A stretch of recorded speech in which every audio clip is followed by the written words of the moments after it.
Eram 11 horas. Éramos 20. Fomos jogar futebol. Eu era o goleiro. Quando fui pegar a bola na rede, vi uma pequena lata de metal brilhante. Chutei e a lata explodiu.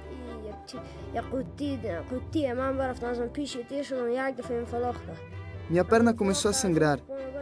Então me levaram para o hospital de Herat, e tiveram que amputar a minha perna.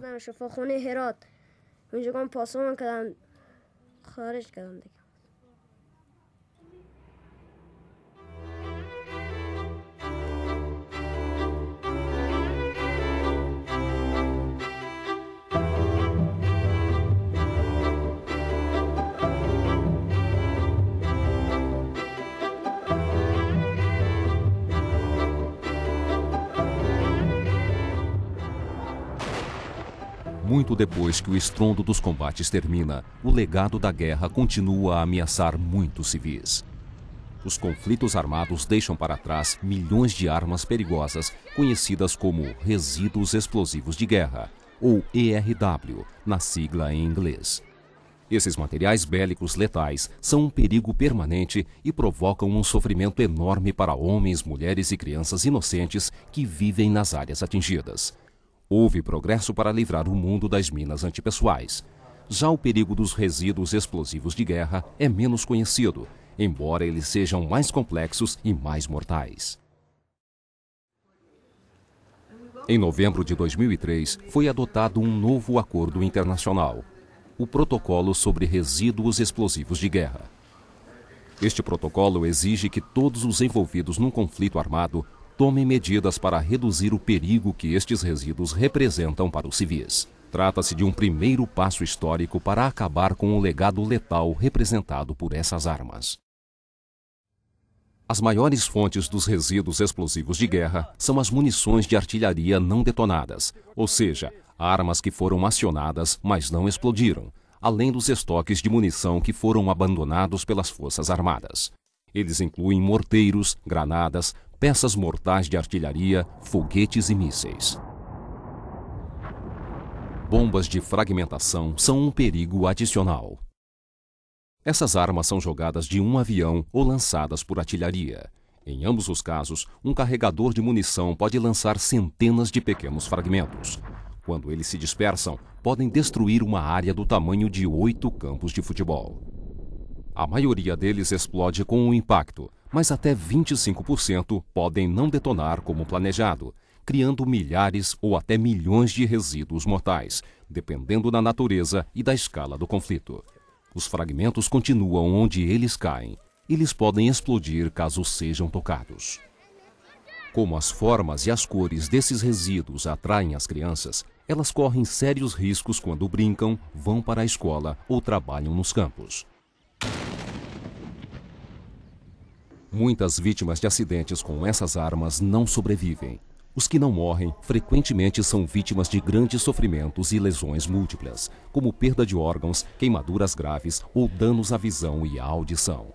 Com frequência, as vítimas precisam de ajuda psicológica e social, além de cuidados médicos para reconstruir suas vidas. A maioria nunca recebe esse tipo de apoio.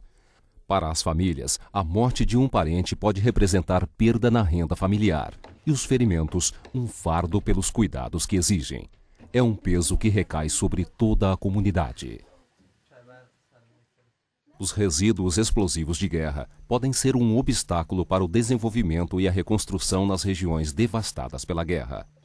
Em algumas áreas, é impossível retomar as atividades normais. Os refugiados e os deslocados temem voltar para casa. Mas apesar dos perigos, muitos ficam sem opção a não ser se arriscar, trabalhando, brincando, viajando, cultivando plantações e cuidando dos animais. O preço pode ser alto.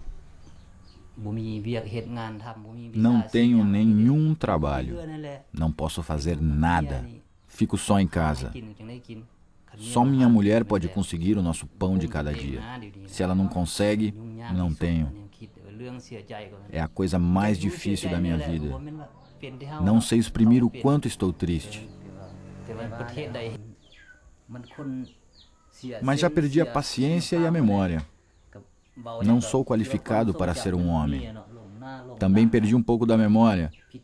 Portanto, se eu tiver dito alguma coisa errada, por favor, me perdoe.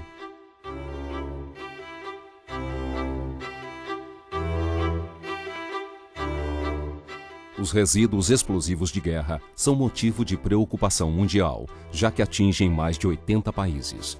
Na Europa, ainda estão sendo removidos explosivos das duas grandes guerras. Ainda existem, por exemplo, bombas que foram deixadas pela Primeira Guerra Mundial, terminada há 80 anos. No sudeste da Ásia, Laos é um lugar particularmente atingido. Ainda há milhões de explosivos do conflito que terminou em 1975. Eles mataram ou feriram cerca de 11 mil pessoas, das quais mais de 30% são crianças. Os resíduos também são resultado de guerras mais recentes. Do Afeganistão ao Sudão, do Iraque ao Sri Lanka, eles representam um grave risco para os civis. Um risco que deve ser enfrentado com urgência e reduzido no futuro.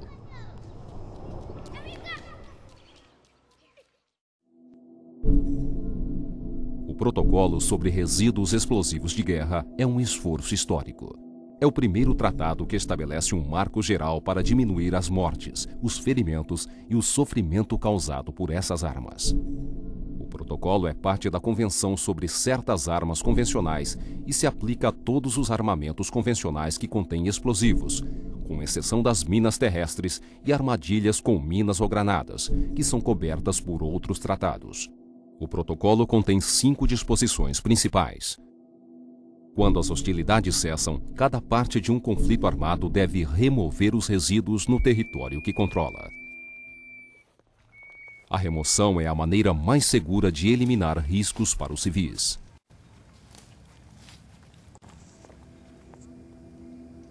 Cada parte no conflito deve providenciar assistência técnica, material ou financeira para remover os resíduos que resultem de suas operações nas áreas que não controla. Essa assistência pode ser fornecida diretamente para seu antigo adversário ou por meio de uma terceira parte, tal como as Nações Unidas, outras agências internacionais ou organizações não governamentais. Cada parte precisa tomar precauções para proteger os civis dos resíduos explosivos de guerra. Isso inclui medidas tais como vigiar, sinalizar, cercar e monitorar as áreas atingidas que estejam sob seu controle. Devem ser afixados avisos de advertência e deve ser oferecida instrução quanto aos riscos. Isso é fundamental para ajudar as pessoas a viver em segurança em ambientes infestados. Esse tipo de gênio parece um avião. Vocês não toquem, não desmontem. Durante um conflito, cada parte envolvida deve registrar e conservar informações sobre o tipo e a localização do material explosivo usado ou abandonado por suas forças armadas. Após o fim das hostilidades, é necessário partilhar essa informação com as forças de oposição e as organizações envolvidas na remoção dos resíduos explosivos. Também é preciso dividir o trabalho de alerta aos civis quanto aos perigos. Os estados que têm capacidade para fazê-lo devem assistir nos cuidados, na reabilitação e na reintegração social e econômica das vítimas dessas armas. As disposições principais do protocolo se aplicam aos futuros conflitos.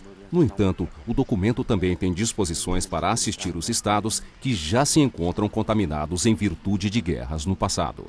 Também devem ser tomadas medidas para evitar que as munições atuais se tornem resíduos explosivos no futuro. O Protocolo sobre Resíduos Explosivos de Guerra marca a primeira vez em que os Estados concordaram em se responsabilizar por este legado mortal do conflito armado. É um importante passo adiante. Ao lado da Convenção sobre a Proibição das Minas Antipessoais, a comunidade internacional tem agora uma ampla estrutura para reduzir esta consequência mortal do conflito armado. Até que a promessa desses acordos seja cumprida, os perigos para os civis continuarão a crescer.